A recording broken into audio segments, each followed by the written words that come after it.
Supercrack Estrella presenta. ¿Existe la casualidad o nuestro destino está ya escrito desde el 1001? Para el escéptico las coincidencias son como los comodines en la baraja de la vida. Para el investigador, son la llave a la sincronicidad.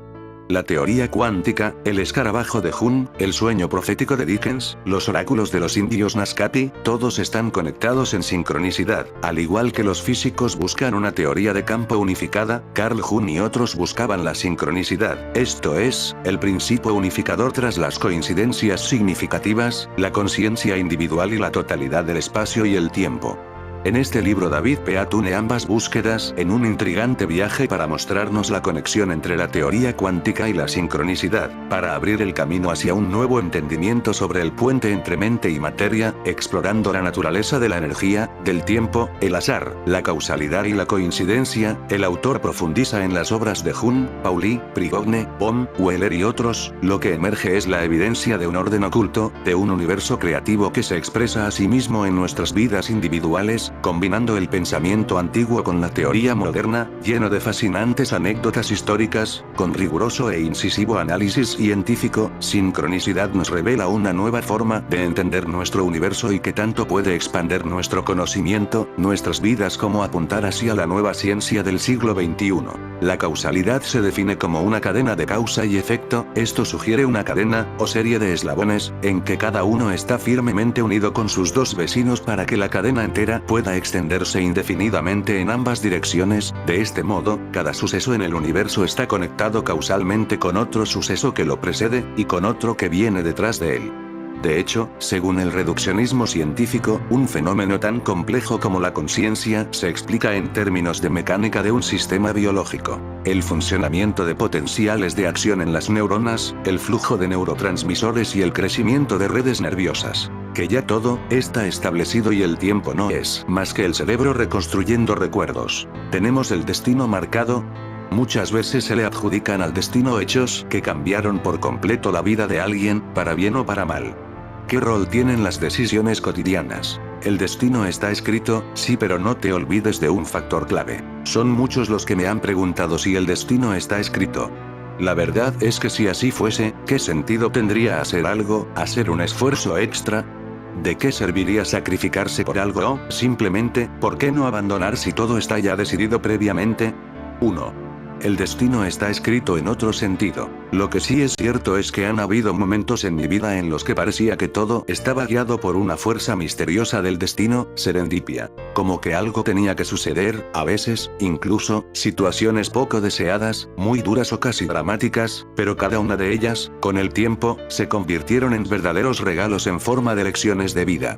Desembocaron en algo mejor, inesperado y positivo. Todas esas situaciones construyen nuestra fortaleza mental y nos preparan para afrontar retos y para algo mejor. Pero no, el destino está escrito en otro sentido. Fueron situaciones que me obligaron a tomar decisiones, y fueron esas decisiones las que cambiaron mi destino. Ante un cruce de caminos tenemos que decidir, y son las decisiones que tomamos a lo largo del camino las que marcan nuestro destino. Cuenta la leyenda que, un día, Sigmund Freud estaba reprobando a Jung por su interés en el espiritualismo, advirtiéndole contra el peligro de ser inundado por la negra marea del fango del ocultismo. Jung experimentó entonces una sensación ardiente en el diafragma y, en ese instante, los dos hombres oyeron un fuerte crujido que provenía de la estantería de libros. Jung sugirió que aquello era un ejemplo de exteriorización catalítica y Freud lo tildó de pura necedad.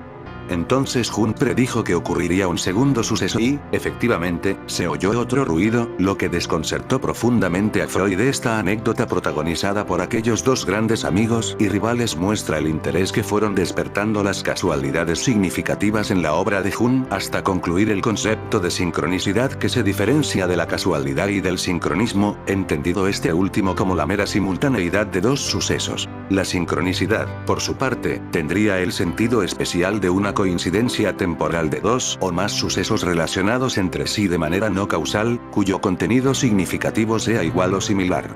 Y aquí es donde entra Wolfgang Pauli, eminente físico teórico, premio Nobel de Física nominado por Einstein, y paciente de Jung que lleva el concepto de sincronicidad a un nuevo nivel. Pauli introduce el valor del significado en la sincronicidad, proponiendo un modo en el que el planteamiento objetivo de la física, conexión constante a través del efecto o causalidad, se podría investigar con valores más subjetivos. Conexión a través de la contingencia, equivalencia o significado. Como señala el físico inglés y catedrático de la Queen's University F. David Peat en su obra Sincronicidad, puente entre mente y materia. Esta idea del significado es la clave vital de la naturaleza de la sincronicidad, porque mientras los sucesos fortuitos siempre pueden producir patrones a través de la pura casualidad, la esencia de una sincronicidad es que un patrón determinado tiene un significado o valor para la persona que lo experimenta.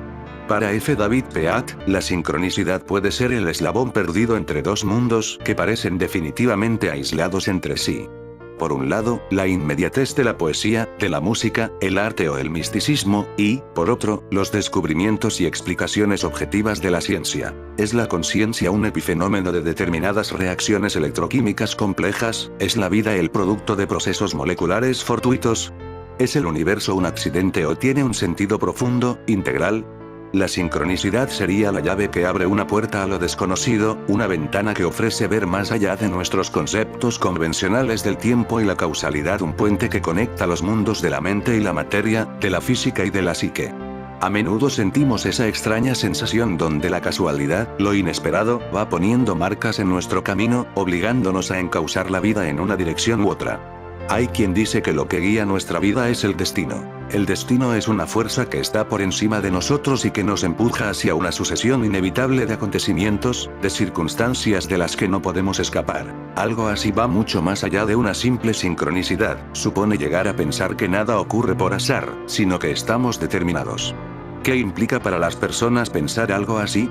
¿Estamos entonces a la merced del destino, o somos, sin embargo, libres para elegir nuestro propio camino? Lo que el cielo tiene ordenado que suceda, no hay diligencia ni sabiduría humana que lo pueda prevenir. Miguel de Cervantes. ¿Casualidad o causalidad? Es cierto que a veces suceden cosas que nos sorprenden. Conocer a alguien en un determinado lugar en curiosas circunstancias, esa suerte que un día aparece de modo inesperado, esa elección que tomamos sin saber muy bien por qué, ¿es la casualidad? ¿O se debe tal vez a una misteriosa causalidad? Pero la cuestión se centra en que si aceptamos la existencia del destino, asumimos que parte de lo que nos sucede está marcado por los designios de quién sabe qué. Es algo que escapa por completo a nuestra comprensión y puede que incluso hasta a nuestra propia conciencia. Entonces, ¿dónde están los hilos de nuestra responsabilidad? ¿Cómo ser responsable de algo que ni siquiera controlamos? El destino, el libre albedrío y lo inexplicable. Hay científicos que afirman la existencia de un destino casi obligado, y es el relativo a la herencia. La genética de nuestros progenitores en ocasiones nos determina en muchos aspectos, a veces en carácter y otras en rasgos físicos, en enfermedades. El contexto social y personal en el que somos educados también puede afectarnos, al menos con una probabilidad de un 30 a un 40%. Pero por otra parte, también tenemos la concepción indispensable del libre albedrío, donde cada uno está condicionado por sus propias elecciones.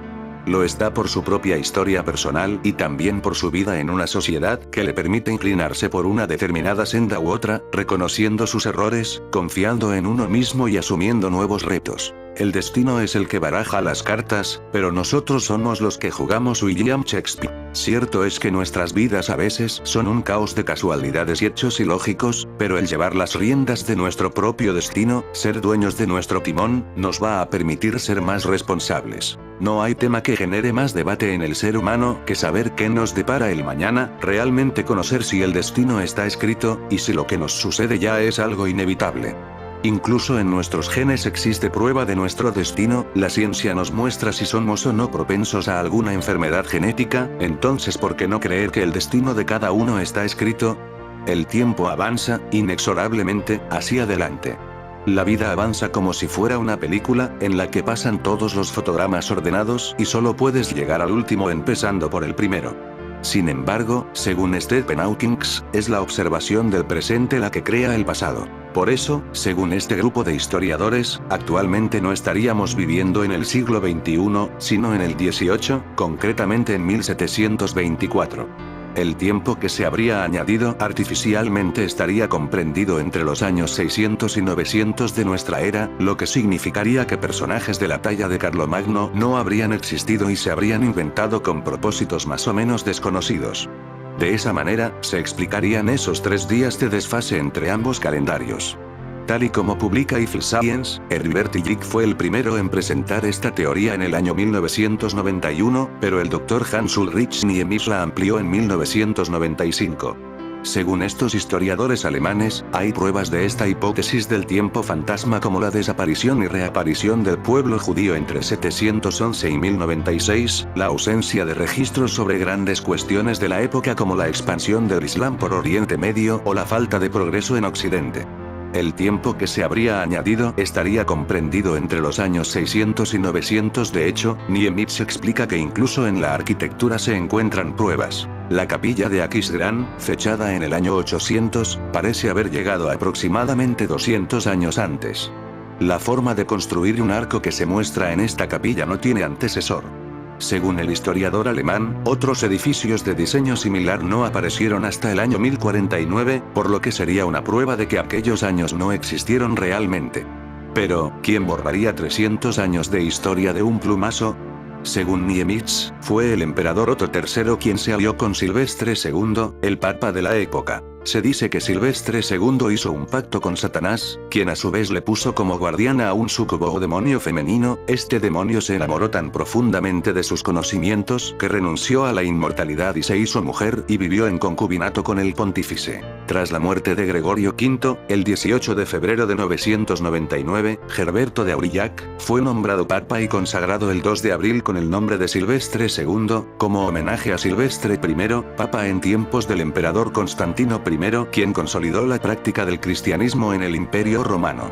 En el año 1001 tuvo que hacer frente a uno de los levantamientos populares que periódicamente se daban en Roma y que le obligó, junto con Otón III, quien había fijado su residencia en dicha ciudad, a huir a Rávena.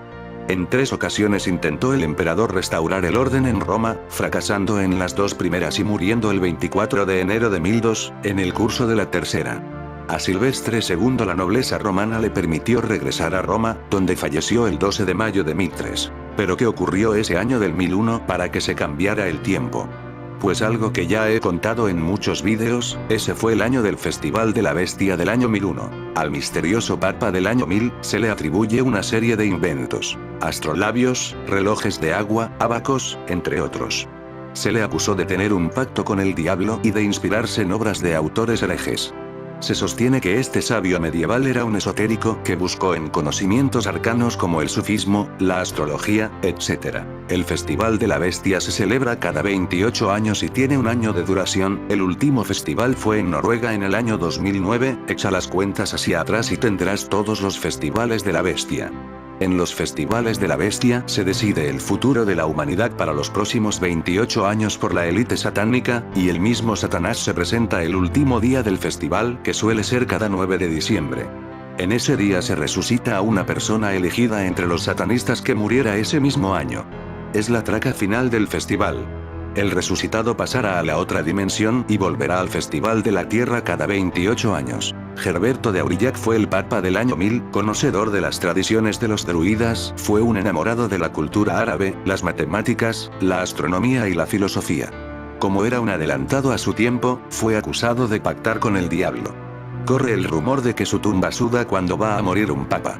Gerberto de Aurillac, 975-1003, no era un tipo de los que, en el siglo X, se solía llamar corriente. Ya de crío, en su Auvernia natal, tuvo la insolente costumbre de preguntarse qué, por qué y cómo sucedía lo que pasaba cerca suyo. Un ermitaño de su pueblo, Andrade, le inició en las tradiciones druídicas. Poco quedaba de ellas después de la cristianización a espadazos de los ritos paganos que emprendió San Martín de Tours, que era tan burro y criminal que hasta le sacaron el cantar de que a cada cerdo le llega su San Martín, en el siglo IV.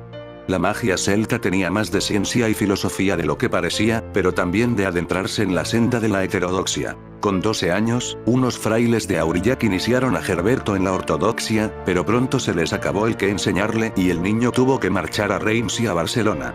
Los últimos años del primer milenio no eran, en lo que tiene que ver con la ciencia y las artes, el punto más álgido de la cultura cristiana, o tal vez sí, porque, al fin y al cabo, no eran las ciencias, tanto las del trivium como las del quadrivium, las que tenían que adaptarse a la teología, a la única ciencia relevante. ¿Para qué quiere un buen cristiano investigar, si lo que tiene que saber ya le será revelado? Allá por el año 999 fue elegido el primer papa francés, Gerberto de Aurillac, que llegaría al año 1000 con el nombre de Silvestre II. Era un sabio que había aprendido algunos de los muchos saberes que dominaba en Córdoba y Sevilla. Fue allí, con los árabes, con los que llegó a convertirse en un experto astrónomo y matemático, algo que en la Europa cristiana de aquellos años no tenía nada de normal. En el año 1001 se celebró el Festival de la Bestia y por alguna razón cambiaron el tiempo. Se dice que pacto con el diablo y los ángeles caídos, que controlan el tiempo en máquinas del tiempo, los humanos del futuro serían los que de alguna manera quisieron borrar parte de la historia para empezar de nuevo. En ese Festival de la Bestia del año 1001 se presentó Meridiana el súcubo. Los demonios y vampiros no solo son visitantes recurrentes de cementerios y camposantos, sino que incluso habitaron en la mayoría de las cortes medievales, en cada convento y biblioteca. De hecho, ni siquiera el Vaticano estuvo a salvo de ellos. Meridiana fue una famosa súcubo, es decir, un espíritu femenino proclive al desenfreno amoroso, muy temida por monjes, obispos, cardenales, e incluso por el mismísimo pontífice. La historia de Meridiana fue anotada por Walter Map en su obra de 1185 de Nugis Curialum, que significa algo así como las bagatelas del cortesano. Walter Map sostiene la hipótesis de que Meridiana fue la amante, y amiga, y consejera, y confidente, del matemático y erudito Gerberto de Aurillac, quien llegaría a ser el Papa Silvestre II, más conocido como el Papa del Milenio, y cuyo pontificado, breve y agitado por continuas contiendas, se extendió entre 999 y 1003. Durante sus 4 años de pontificado Silvestre II luchó denodadamente, y con escaso éxito, contra la simonía y la herejía que amenazaban a Roma. Su mayor aliado en esta cruzada contra la blasfemia organizada fue, extrañamente, una enviada de los infiernos, Meridiana. Retrocedamos en el tiempo para conocer el origen de esta historia mitológica de amor. Siendo un joven sacerdote, Gerberto de Aurillac se enamoró perdidamente de la hija del preboste de Reims. Asunto doblemente enojoso si tenemos en cuenta sus votos de castidad además de su fealdad. Ella lo rechazó sin ambigüedades, y acaso con crueldad. Gerberto, desesperado, se precipitó en una honda melancolía. En este estado penoso conoció a Meridiana, quien le ofreció dinero, sabiduría, y sobre todo su propio cuerpo, delicado y perfecto, bajo la condición de que le fuese incondicionalmente fiel. Gerberto de Aurillac accedió, y su carrera ascendió meteóricamente. Pronto se convirtió en el arzobispo de Reims, en cardenal, en arzobispo de Ravenna, y por último en papa. Durante toda su vida mantuvo su relación con Meridiana en un prudente secreto. Walter Map observa con toda lógica que las potencias infernales no siempre obran en beneficio propio, y que a menudo actúan por verdadero amor hacia los mortales. Meridiana se enamoró sinceramente del buen Gerberto de Aurillac, incluso fue indulgente con algunas infidelidades, como la que mantuvo con la hija de aquel preboste de Reims, quien lo encontró repentinamente atractivo una vez que se celebró el Festival de la Bestia del 1001. La relación de Meridiana con el Papa Silvestre fue, según dicen, ideal. Se estimulaban intelectualmente durante el día y epidérmicamente durante las noches.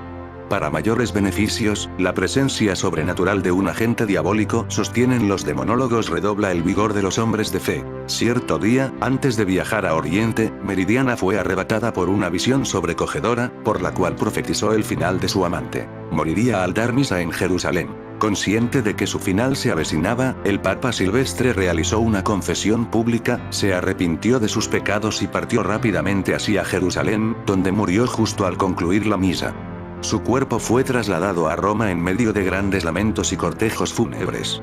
Ni siquiera los feroces lacayos pontificios lograron persuadir a Meridiana de que abandone la procesión. Ella pronto lo acompañó en la muerte. Durante un concilio secreto, un grupo sacerdotes de ideología flexible decidió que aquel amor, aunque antinatural e injustificable teológicamente, era puro en esencia, y el cuerpo de Meridiana fue depositado en el sarcófago del propio Silvestre II en la Basílica de San Juan de Letrán. Los que tienen acceso a la cripta aseguran que de la tumba común brota un vapor espeso y oscuro que anuncia la muerte del Papa. Walter Map, menos piadoso, asegura que por las noches se oyen extraños gemidos y sacudidas provenientes del sarcófago, acompañados de una especie de vaho o sudor que se condensa sobre el mármol sagrado, aunque se reserva cualquier tipo de interpretación sobre este misterio. En fin, amigos de Supercrack Estrella, si el video te gustó, pulgar arriba.